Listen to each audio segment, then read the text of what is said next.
আমি এবাৰ এপ্ৰিলত কলকাতা গৈছিলোঁ আৰু বৰ ধুনীয়া বতৰ পালোঁ। দুদিনমানৰ আগত হেনো বৰষুণ দিলে আৰু বতৰটো বিৰাট ধুনীয়া হৈ গ'ল।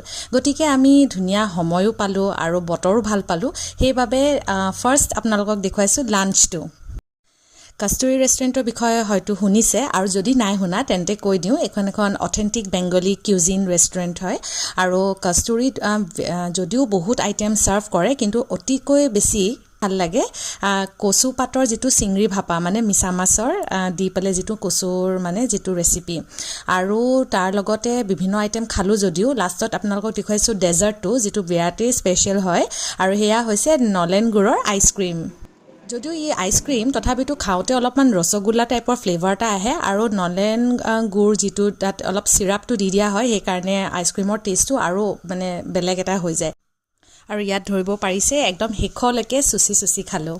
তাৰপিছতে অলপমান ইফালে সিফালে ঘূৰিলোঁ আৰু মেট্ৰ'ৰ যিটো ফিল, মেট্ৰ' ট্ৰেইনৰ সেই ফিলটো উপভোগ কৰিলোঁ। নেক্সট ডেও আমি গৈ পালোঁগৈ কস্তুৰী ৰেষ্টুৰেণ্ট, আৰু আমি নেক্সট দিনাখন আমি ট্ৰাই কৰিলোঁ বেংগন ভাজাটো, লগতে মাছৰ এটা আইটেম ল'লোঁ আৰু বহুত ধুনীয়াকৈ সানি খালোঁ। সঁচাকৈ কৈছোঁ, খাই বিৰাটেই ভাল লাগিল।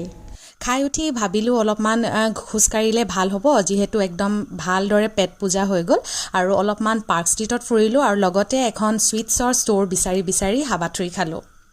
তাৰ মাজতে আকৌ ৰৈ পেলাই ভাবিলোঁ মধুৰিআম খোৱা যাওক, কিয়নো কলকাতাত এনেকৈ ফ্ৰেছ ফ্ৰুটছৰ সোৱাদ লোৱাটো মানে বিৰাট ভাল লাগে। আৰু যেতিয়া আপোনাক সন্মুখতে কাটি পেলাই ধুনীয়াকৈ চেলেড নিচিনাকৈ ছাৰ্ভ কৰে, তেতিয়াতো আৰু কথাই নাই।